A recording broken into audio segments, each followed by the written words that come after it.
इस फिल्म के शुरुआत में हमें बताया जाता है कि भारत से कोसों दूर जापान में एक प्रथा है। यहाँ पर दूल्हा अपनी दुल्हन को महंगे सामान देता है। इनके यहाँ एक पुराने समय का बाजा काफी फेमस है, जो कि बनता है लाल चंदन की लकड़ी से। ये लकड़ी जापान में नहीं बल्कि चीन से मंगाई जाती है और इसे चीन तक भारत के मद्रास से लाया जाता है और मद्रास के सभी चेक पोस्ट से इन सभी लकड़ियों को निकालने का काम सिंडिकेट नाम की एक टीम को दिया गया है, जो कि शेषाचलन के जंगलों से इस लाल चंदन यानी कि महंगी लकड़ी को निकालकर चीन तक पहुंचाते हैं। यहाँ से कहानी शुरू होती है। यहाँ पर हमें दिखाया जाता है कि हमारा हीरो पुष्पा जंगल से चंदन की लकड़ी से भरा हुआ ट्रक लेकर भाग रहा होता है और उसे पुलिस पकड़ लेती है। पुष्पा कहता है 10,000 लो और गेम खत्म करो, पर यहाँ पर वो लोग नहीं मानते और लड़ाई शुरू कर देते हैं। वो कहता है 10 नहीं तो 20, 20 नहीं तो 40, 40 नहीं तो 1 लाख ले लो, पर पुलिस वाले उसे पीट पीट कर गाड़ी में डाल देते हैं। पुष्पा कहता है तुम क्या सोच रहे हो, तुम्हारी पूरी मंडली को कह रहा हूँ, हर एक जन को 1-1 लाख बोल रहा हूँ। ये सुनकर सभी पुलिस वाले अपनी गाड़ी रोक लेते हैं और कहते हैं साहब आप है कौन और आपका जंगलों में आना कैसे हुआ। वो कहता है पुष्पा नाम है मेरा, याद रखने की कोई जरूरत नहीं है, बस अपने काम से काम रखो। जिसके बाद हमें 1 साल पहले का दिखाया जाता है, जहाँ पर हम देख पाते हैं कि पुष्पा नाम का एक आदमी मिल में काम कर रहा होता है और अपने ब्रेक टाइम में चाय पीने के लिए अपने टांगों को टांग पर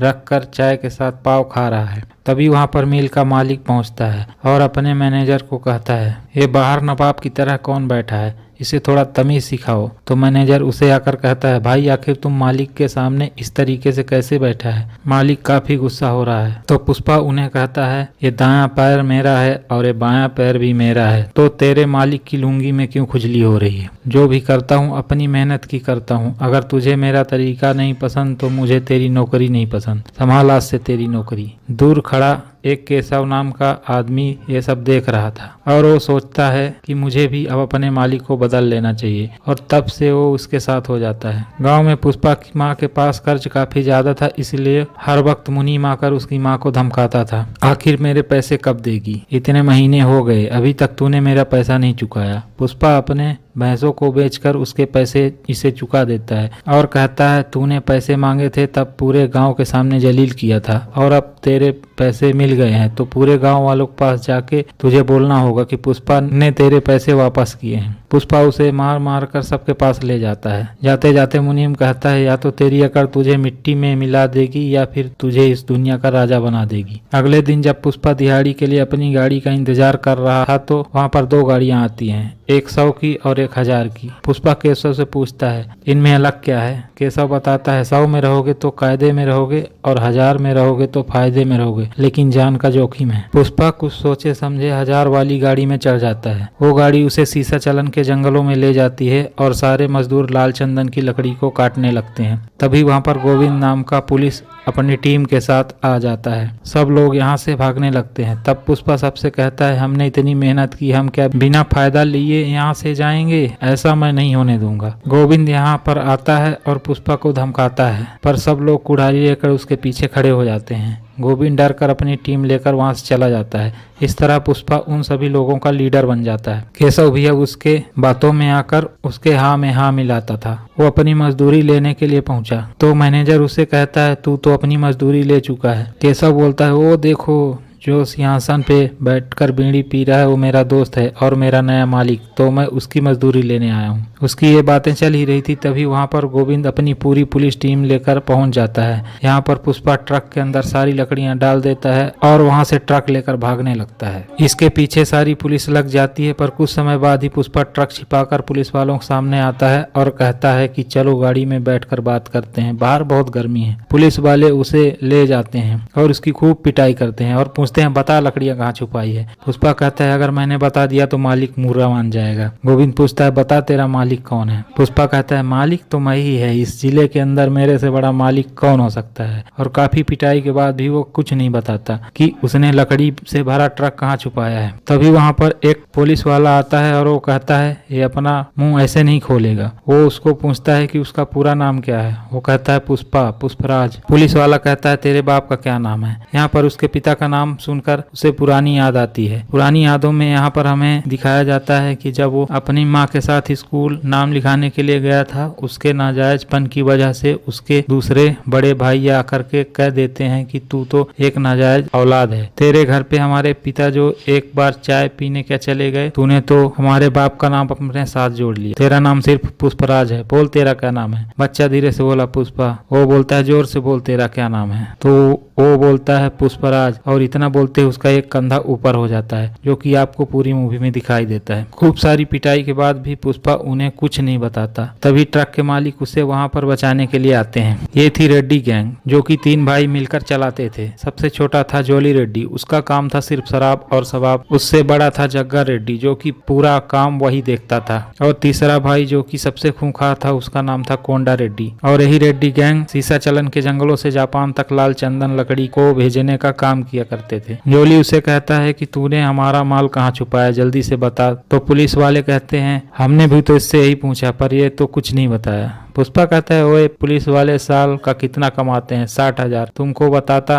तो क्या मिलता, इनको बताऊंगा तो कुछ न कुछ तो मिलेगा। चलो ठीक है भाऊ, 5 लाख में डील डन करते हैं। 5 लाख दो तो बताता हूँ तुम्हारी लकड़ी कहाँ छुपाया हूँ। तो जॉली कहता है तेरे जैसे जंगली को 5 लाख दूंगा, भाग यहाँ से, ज्यादा बोलेगा तेरी लाश यहाँ पर गाड़ दूंगा। जानता नहीं कौन है कोंडा रेड्डी। पुष्पा कहता है लकड़ी का पता मैं नहीं बताऊंगा तो कोंडा रेड्डी आके बताएगा तुझे। और उसे पुष्पा की माननी पड़ती है, और पुष्पा इसे लकड़ी से भरा ट्रक बता देता है, जो कि वो एक कुएं में डाल दिया था, और वो 5 लाख रुपए ले लेता है। और जब पुष्पा वापस घर जाने के लिए वैन में बैठता है तो जॉली रेड्डी से 20 रुपए देकर कहता है तू एक मजदूर है, निकल यहाँ से। इससे पुष्पा गुस्सा हो जाता है और केशव से कहता है ये गाड़ी कितने में आएगी। केशव कहता है 5 लाख में आएगी। पुष्पा कहता है जा लेके आ, और लाल रंग की लेके आना। केशव कहता है भाई हम तो फिर से गरीब हो जाएंगे। पुष्पा कहता है हम आए थे गाड़ी से और जाएंगे गाड़ी से। वह गाड़ी लेके आता है और अपनी माँ को भी बैठाकर खूब घुमाता है। इधर पुलिस से लकड़ी बचाने से खुश होकर कोंडा रेड्डी पुष्पा को अपने पास बुलाता है। यहाँ पर कोंडा रेड्डी की मीटिंग चल रही थी, जहाँ पर कुछ ट्रक चलाने वाले जो कि पुलिस के चेक पोस्ट पर आते ही सारा माल यूं ही छोड़कर भाग गए थे और करीब 10 टन माल पकड़ा जा चुका था, वो उन पर काफी गुस्सा हो रहा था।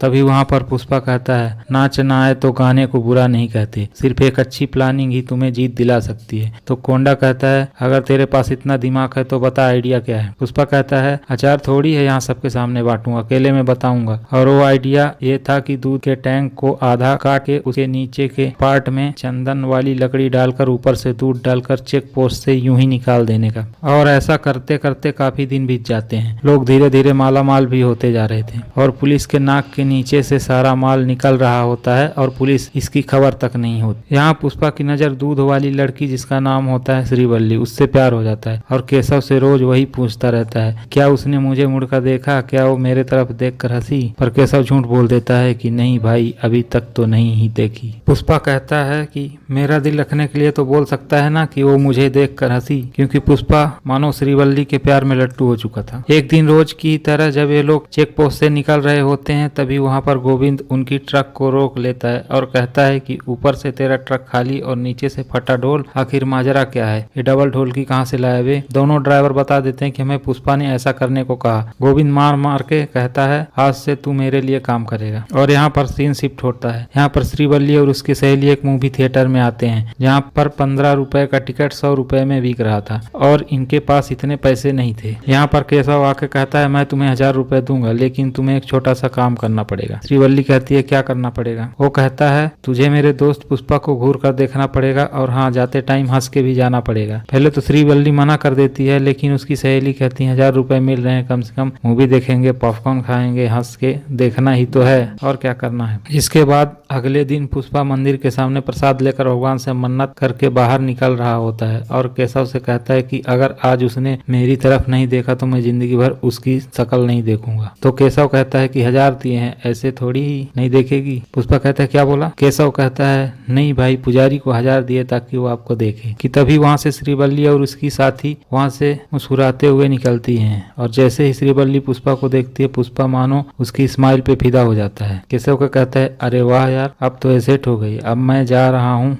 आई लव यू बोलने। केशव कहता है नहीं भाई अभी मत जाओ, अभी तो तुमने उसके लिए प्रार्थना की, आप तो झुकोगी नहीं ना। लेकिन पुष्पा तो उसके प्यार में पागल था और सीधा श्रीवल्ली के पास पहुंच जाता है। श्रीवल्ली से कहता है मैं तेरे को मस्त लगता है ना। श्रीवल्ली कहता है ए चुप चुप, हो तो मैं तुम्हें देख रही थी, केशव ने मुझे 1000 रुपए दिए थे तुम्हें देखने के लिए। ये बात सुनकर पुष्पा दंग रह जाता है और सीधा केशव को पकड़ कर बोलता है साले 1000 रुपए दिए है तूने उसे, पूरे कैरेक्टर की माँ बहन कर दी तूने, क्या सोचेगी मेरे बारे में कि पैसा देकर चीज खरीदता हूँ। तो केशव कहता है सारी भाई गलती हो गई। पुष्पा कहता है गलती हो ही गई हो तो एक काम और कर, अब तू जा उसके पास जाके उसको 5000 दे और उसको बोल पप्पी करे मेरे को आके। और ये कहने के बाद श्रीवल्ली लालच में आ जाती है, अपने दोस्त के साथ आ ही जाती है। पुष्पा उसका इंतजार गाड़ी में कर रहा था और वो आके वहाँ रोने लगती है, कहती है मैं अपनी पहली चुम्मी अपने पति को ही दूंगी। इतने में उसकी सभी दोस्त वहाँ पर आ जाते हैं और कहते हैं पुष्पा क्या किया तूने इसके साथ। पुष्पा कहता है मैं तो कुछ नहीं किया इसके साथ, इससे से पूछ लो।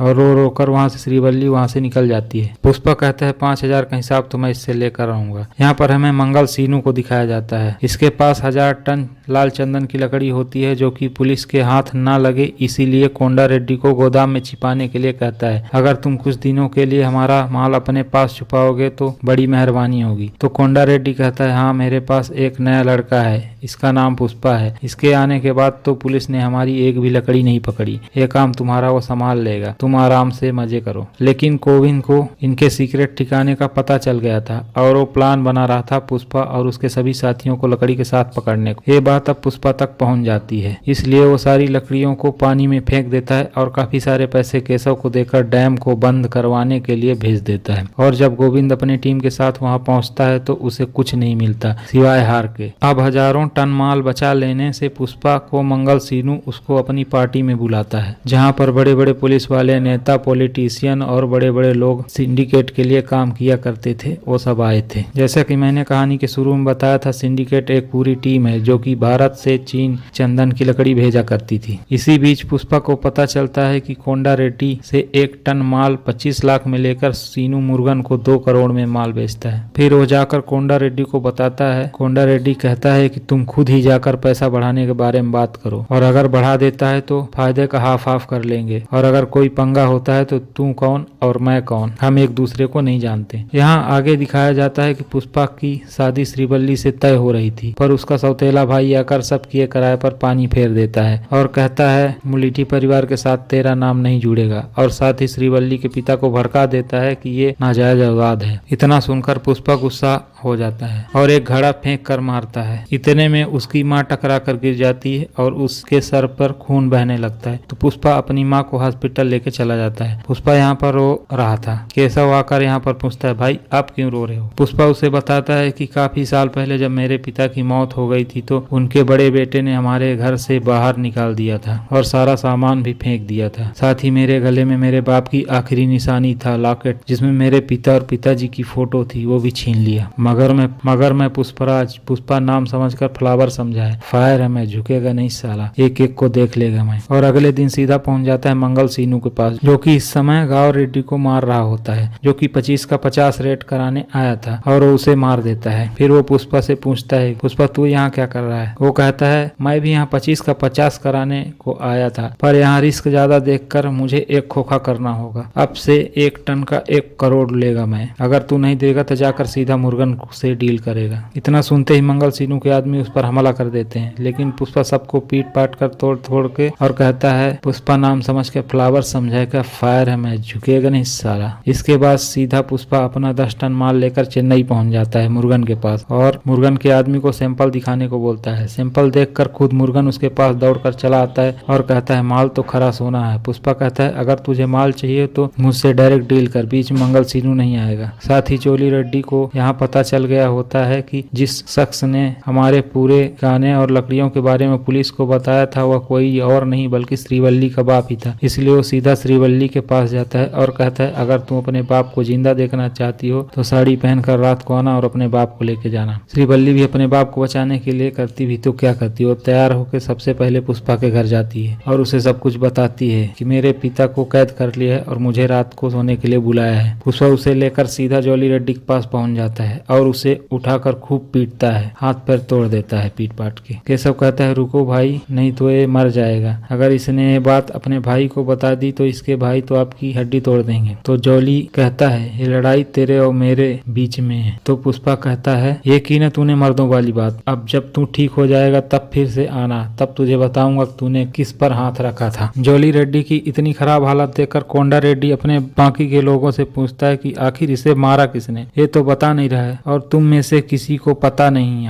यहाँ पर लड़की अपने बाप को छुड़वा कर ले गई थी, मैं जानता हूँ वो लड़की कौन थी और जॉली का ये हाल किसने किया होगा। वहीं पर सीन शिफ्ट होता है और पुष्पा और केशव बात कर रहे थे आपस में। जॉली की जो हालत की है कोंडा रेड्डी हमें कभी उसके लिए माफ नहीं करेगा। इतने में कोंडा रेड्डी वहाँ पर आ जाता है। वो बोलता है पुष्पा कल हवाले का पैसा जो तिरुपति से हम लाने वाले हैं उसका हाफ नोट तेरे पास पड़ा है। पुष्पा कहता है हाँ वो मैं संभाल कर रखा है, कल पैसा निकाल कर ले आएंगे। यहाँ पर केशव को शक होता है कोंडा रेड्डी उसकी बात सुन लिया है। अगले दिन पुष्पा और कोंडा रेड्डी हवाले का पैसा लेने जाते हैं और दूसरी तरफ केशव घर पे बैठा होता है तो झाड़ू लगाने वाली वहाँ पर झाड़ू लगाते समय गाने गा रही थी। तो केशव कहता है कि आखिर मेरा गाना जो मैं गा रहा था तूने सुना कैसे और तू सेम गाना कैसे गा रही है। तो झाड़ू लगाने वाली बोलती है गेट के बाहर तो सारी आवाज सुनाई देती है और तुम जो बात कर रहे थे ना कि तुमने जॉली रेड्डी को पटक पटक कर मारा तो कोंडा रेड्डी ने और मैंने बाहर सुन ली थी। ये बात सुनकर केशव के होश उड़ गए और वो पुष्पा को पेजर पर एक डेंजर का मैसेज छोड़ देता है। हालांकि रास्ते में जाते वक्त पुष्पा उस डेंजर के मैसेज को देखता है लेकिन तभी कोंडा रेड्डी के आदमी उसे पटक पटक कर मारने लगते हैं। मगर उसी वक्त दूसरी ओर से मंगल सीनू के आदमी आकर कोंडा रेड्डी को गोली मार देते हैं। हालांकि वो यहाँ आए थे पुष्पा को जान से मारने क्योंकि पुष्पा ने सीधे मुर्गन को माल बेचा था, मगर कोंडा रेड्डी बीच में यूं ही मारा गया। यहाँ पर काफी फाइट होती है। आगे होता यह है कि मंगल सीनू के साले ने जो अटैक पुष्पा पर किया था, पुष्पा उन सभी अटैक से बचकर मंगल सीनू को फोन करके उसके सामने ही ऑनलाइन उसके साले को जान से मार देता है और कहता है कि मैंने तो सिर्फ 5 मिनट पहले मारा, अगर 5 मिनट पहले बोला होता तो मैं इसे छोड़ देता। वहीं अगले दिन पूरे गांव के अंदर मातम था क्योंकि कोंडा रेड्डी एक नामी आदमी था